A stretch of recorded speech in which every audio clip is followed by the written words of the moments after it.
Let's take a look at this technique from a different angle. As he steps forward with the reverse punch, I slide 45 degrees, getting out of the way of his power here, striking to the triple warmer 9 and to the carotid sinus. Remembering he is weak, either being pulled towards me or being pushed to the left rear quadrant. I'm going to drive forward, trapping his leg, and then drive him down. Let's take a look at it full speed.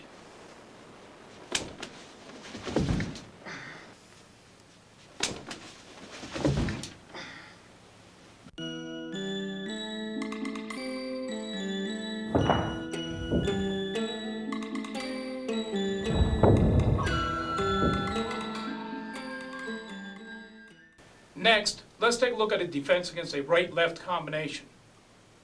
First, we're going to take a look at the striking areas. If we look up here, we see the small intestine 17 and 16.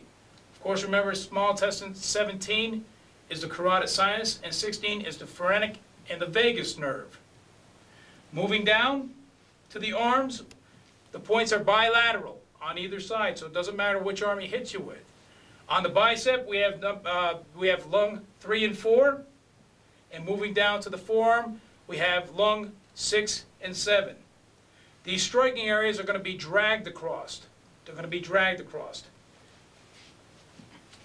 As he steps into punch, I can step on his foot here with my foot and striking on lung 3 and dragging it across lung 4. Striking lung 7 and dragging it across lung 6. As he throws with the other hand, they reverse roles, striking and dragging across the points.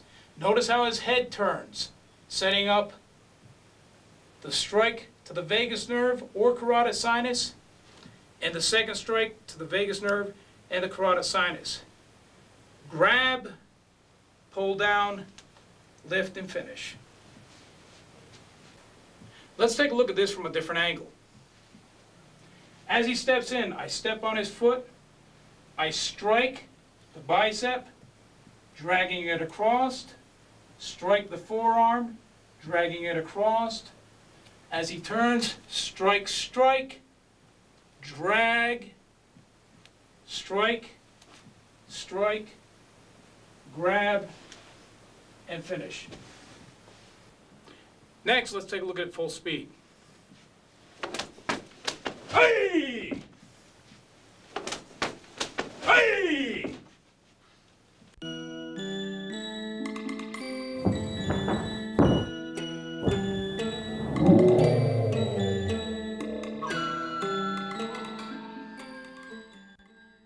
Let's take a look at a defense against oi-tsuki, or a lunge punch.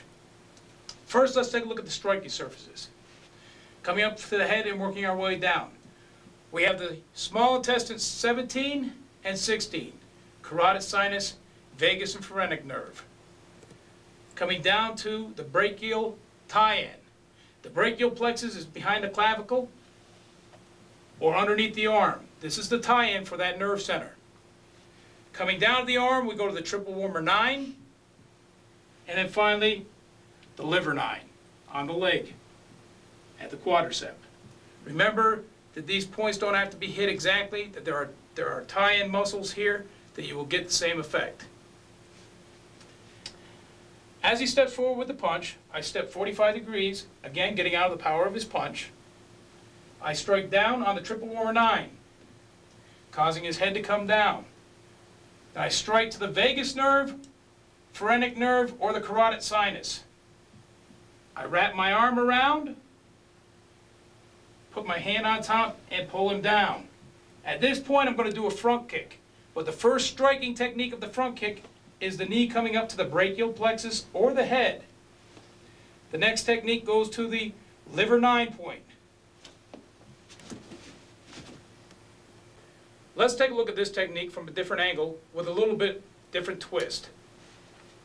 Again, as he steps into punch, I move 45 degrees, getting out of the way of the power. I strike to the triple warmer 9.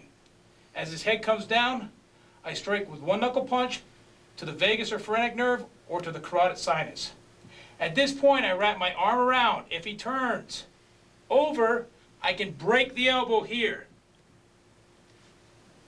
Or I can bring the leg up into the brachial plexus and take the liver 9 point. Let's take a look at this technique, full speed. Hey-ya! Hey-ya!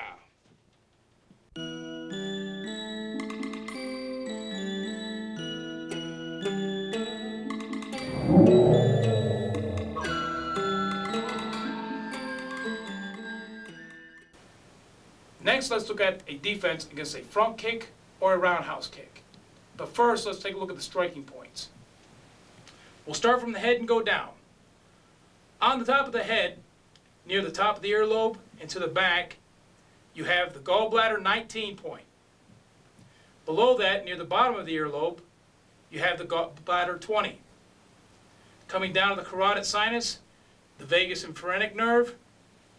And coming down to the leg, we have the gallbladder 36 and 35. We'll be utilizing Gidambarai, or a lower blocking technique, as we've been told in the past, as the striking technique to move the leg. Let's take a look at the application of this technique. As he throws the kick, I do the lower block, striking the points. Drives his foot to the side. At this point, I'm going to do a back fist, striking with the back of the wrist and wrapping the thumb or the fingers around, striking with the 2 knuckles of the forefist. This way. Striking the carotid sinus and the gallbladder 20 and 19 point. At this point, I'm going to just pivot my body weight and go into Zenkutsu Dachi, or front stance.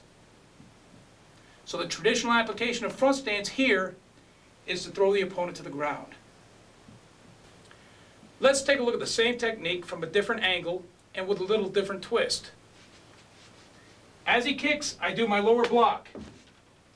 I strike in the same manner, carotid sinus and gallbladder 19 and 20 with the back fist. At this point, I turn, and this time I'm going to sweep his foot rather than going into front stance, throwing him to the ground. At this point, I'm set up for the carotid sinus strike again, or to manipulate the arm in a break. Let's take a look at this technique, full speed. Hi-ya! Hi-ya!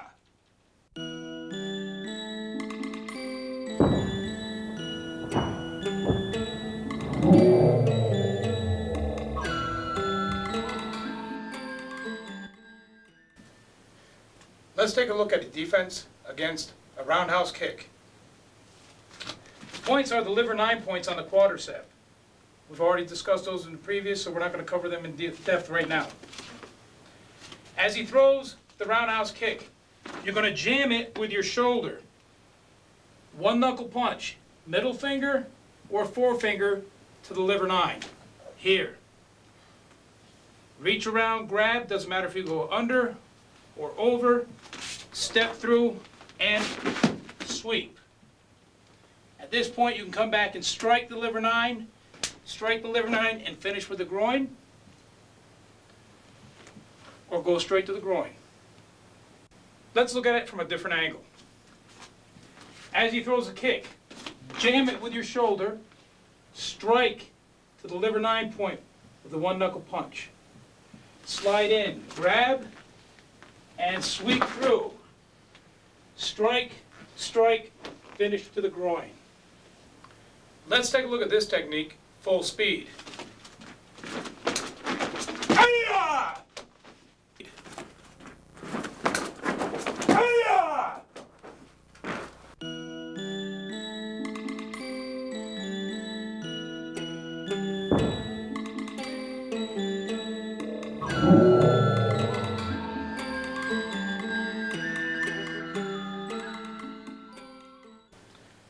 Let's look at a defense for a knee. We're in fighting close. He starts to raise his knee. As he raises the knee, I'm going to do the traditional lower block. I'm going to hit the liver 9 point on the quadricep, this way. As he steps out, I step behind him, trapping his foot here, and straight to the liver 9 on the other side. fulfilling the traditional Gidan-barai, lower block. Let's look at this technique from a different angle.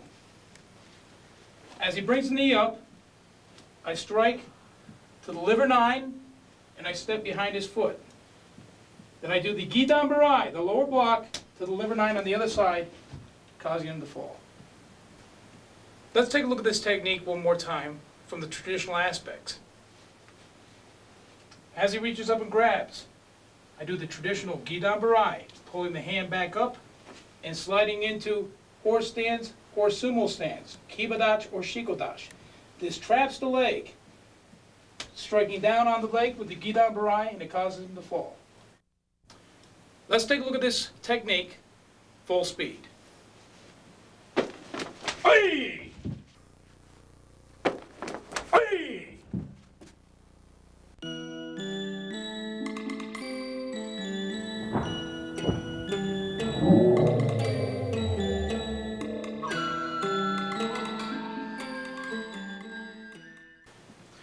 Let's talk about a defense from a rear choke.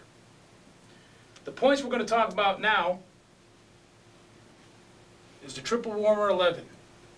This point is rub sensitive and pressure sensitive, and we'll talk about that in more detail in a minute. He comes up behind me and goes for a choke. Important thing to remember here is to try to get the chin down. If he gets the choke, it's going to be very difficult to do any technique at all. So put the chin down, reach up and grab the radial nerve with your left hand. At the same time, force your hips back. It prevents him from getting your balance broken to the rear. Take the one knuckle, come up to the triple warmer 11. Rub and then put pressure. At this point, turn your body and come down to one knee with what's called seio otoshi. At this point, strike the points on the neck or points on the arm. Stand up and you can go to a breaking technique. Let's take a look at the same technique from a different view. He comes up and grabs.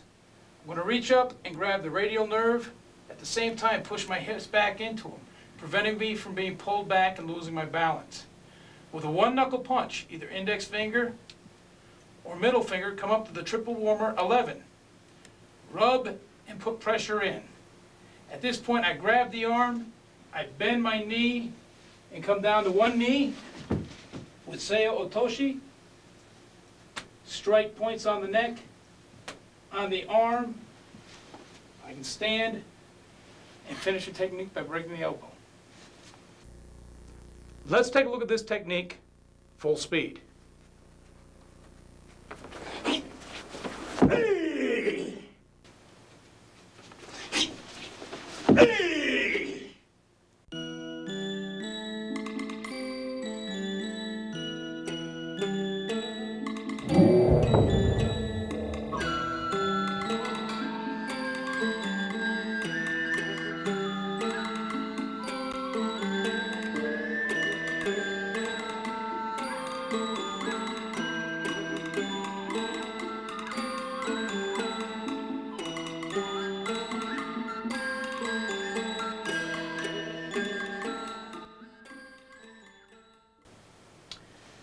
It doesn't matter what you call this.